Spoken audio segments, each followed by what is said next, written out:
하나님의 은혜와 평강이 여러분들의 삶 가운데 함께 하시기를 먼저 축복합니다. 오늘 함께 보실 하나님의 말씀은 욥기 14장 7절에서 9절 말씀입니다.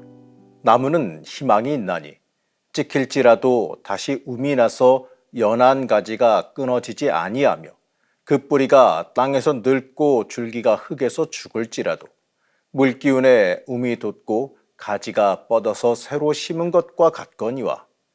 오늘도 매일 말씀 묵상과 함께하는 성도님들을 축복합니다. 오늘 읽은 이 말씀은 욥이 세 친구와 행한 이 첫 번째 대답의 마지막 부분입니다. 욥은 이 친구들과 이 대화에서 기대할 것이 전혀 없자 하나님께 자신의 문제를 직접 들고 갑니다. 하나 남은 목숨, 이 죽기를 각오하고 하나님께 자신의 억울한 사정을 다 털어놓겠다라고 다짐하지요. 이 부당하게 당하는 이 고난의 이유와 의미를 이 고난의 궁극적 원인인 하나님께 직접 따져 묻겠다라는 겁니다. 오늘 말씀은 욥이 하나님께 이 자신의 속사정을 토로하는 이 기도문 형식으로 되어 있습니다. 그렇기 때문에 이 구조와 이 문맥적으로 13장 20절부터 함께 봐야 됩니다. 욥은 이 오늘 말씀에서 이 하나님께서 자기를 감싸주시던 그 모든 울타리가 쓰러졌고 또 모든 희망이 사라진 그 현실을 고발합니다. 그리고 동시에 이 회복의 가능성도 이 조심스럽게 묻고 있습니다. 오늘 우리에게 주어진 이 말씀의 부분을 살펴보게 되면 욥은 하나님께 따져 묻기 전에 먼저 두 가지 기도를 주님께 드립니다. 13장 20절에서 21절 말씀입니다. 내가 하나님께 바라는 것은 두 가지밖에 없습니다. 그것을 들어주시면 내가 주님을 피하지 않겠습니다. 나를 치시는 그 손을 거두어 주시고 제발 내가 이렇게 두려워 떨지 않게 해주십시오. 하나님께 문제를 토로하면서 이 자신을 더 이상 괴롭히지 말고 이 두려움에 빠진 자신을 건져달라라고 간청합니다. 여기서 우리는 욥이 하나님과 대면해서 따지겠다란 그 태도가 이 용기나 만용이 아니라 이 두려움도 함께 섞여 있음을 알 수가 있습니다. 이러한 기도와 더불어서 욥은요, 하나님께 자신의 죄가 무엇인지를 물어봅니다. 23절 말씀입니다. 내가 지은 죄가 무엇입니까? 내가 무슨 잘못을 저질렀습니까? 내가 어떤 범죄에 연루되어 있습니까? 욥은 이 자기가 무슨 죄를 저질렀기에 이러한 고통을 당하는지를 물어봅니다. 욥이 이 친구들을 제치고 하나님께 직접 따지게 된 것은요, 이 자신의 결백을 확신하고 있기 때문에 그렇습니다. 물론 욥은요, 이 자신이 태생적으로 죄가 없다고 원죄가 없다고 주장하지는 않아요. 이 사람이 완벽하지 않기 때문에 이 피조물로서 숙명적으로 안고 살 수밖에 없는 이 선천적인 연약함, 이걸 부정하지는 않습니다. 욥도 인간이기 때문에 당연히 허물이 있음을 인정하지요. 하나님 앞에 의로운 사람이요, 그런 사람은 없습니다. 욥이 이걸 모르는 바가 아니에요. 요점은요, 이 욥이 당하는 고난이 자기가 지은 죄와 전혀 비례하지 않는다는 이른바 이 비대칭적인 고난이란 그 사실입니다. 그 당시에 이 보편적으로 통용되던 이 도덕적 인과율에 비춰보더라도요, 이 상대적으로 더 경건하고 의롭게 산다고 자부했던 그 욥이 이 다른 사람보다 더 큰 고난을 당해야 되는지 이 도저히 이해가 되지 않는다라는 겁니다. 그런데 이 결백한 욥을 하나님께서 이 마치 바람에 날리는 나뭇잎 같이 대하시고 마른 지푸라기 같이 욥을 공격하시고 있습니다. 그래서 자기를 위협하는 그 원수처럼 대하신다, 이렇게 욥은 말합니다. 그리고 욥은요, 일거수일투족을 다 조사하더니 마침내 이 쓰레기처럼 나를 천대하신다, 이렇게 푸념하지요. 이 자신이 이제 막다른 골목까지 내몰렸다, 이렇게 탄식하는 겁니다. 그러나 이러한 이 막다른 골목에 내몰린 욥은 하나님을 향해서 조심스럽게 소망 하나를 말해봅니다. 14장 6절 말씀입니다. 그러므로 사람에게서 눈을 돌리셔서 그가 숨을 좀 돌리게 하시고 자기가 살 남은 시간을 푼꿈만큼만이라도 한번 마음껏 살게 해주십시오. 욥은 조금이라도 안식할 수 있는 여유를 달라, 이렇게 간청합니다. 이처럼 이 처절한 고통 속에서도 욥은 한 줄기 희망을 버리지 않았습니다.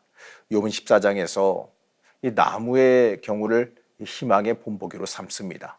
이 나무가 찍혀도 움이 돋고 가지가 자라고 물기운만 있으면 다시 싹이 나고 새로 심은 듯 가지를 뻗는다면서 희망을 말합니다. 이 물기운만 있으면.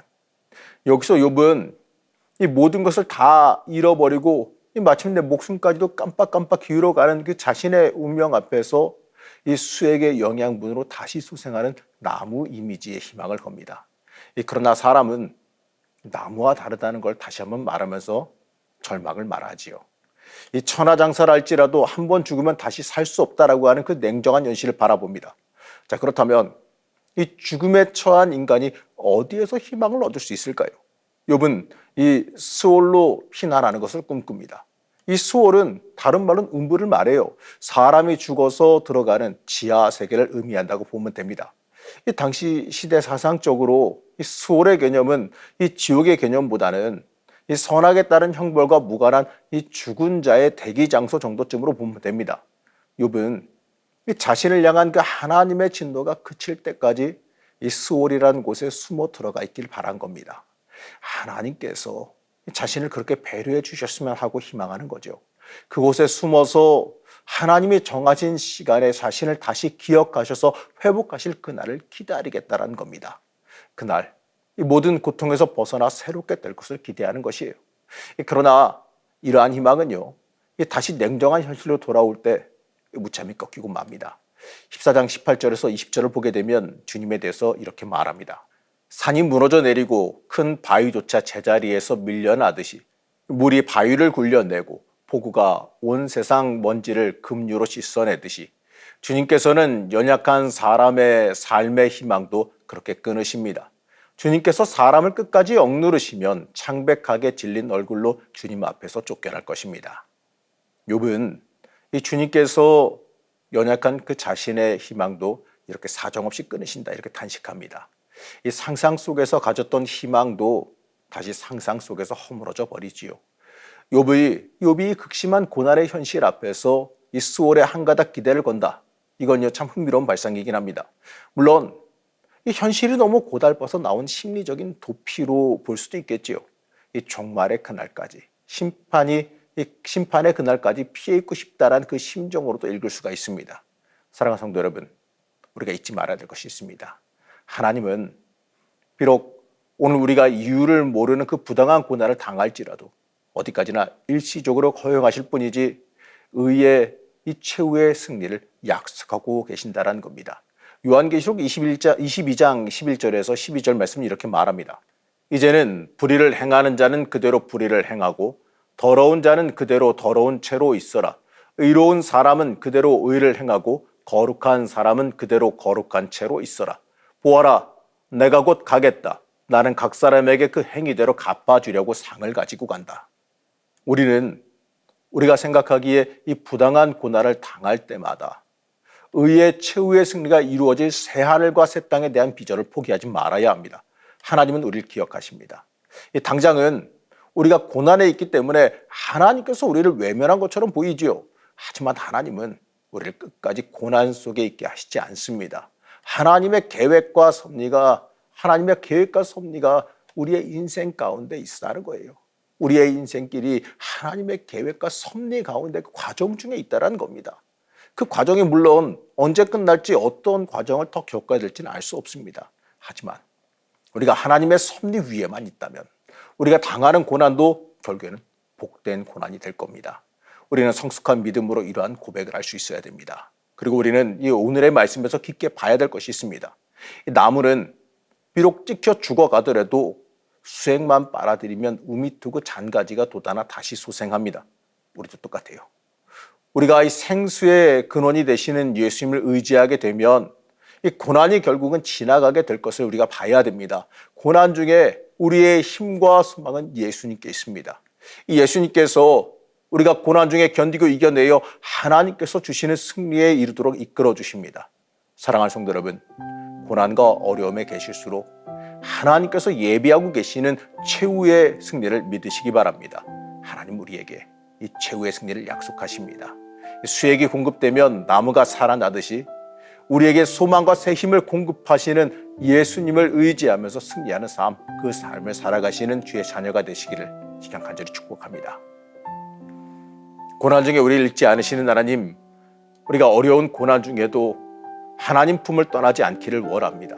고난 중에 하나님 품에 더 깊게 안겨 하나님께 해결을 구하기를 원합니다. 욥은 나무처럼 자신에게도 소생의 물이 생명의 물이 있기를 소망합니다. 하지만 그 생명의 물을 발견하지 못해 좌절하며 수월로 도망가기를 바랍니다. 우리의 인생이 이처럼 고난 중에 좌절하는 삶이 되지 않기를 원합니다.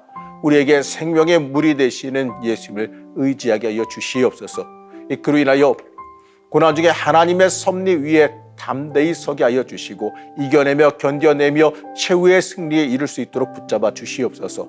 오늘 하루 살아가면서 우리에게도 소생하시는 생명의 물을 허락해 주시고 그 힘으로 오늘 하루를 승리하며 의의 길로 걸어갈 수 있게 허락하여 주시옵소서. 우리를 붙잡아 주시고 소생하는 은혜 주시기를 원하오며 거룩하신 예수님의 이름으로 간절히 기도드렸습니다. 아멘.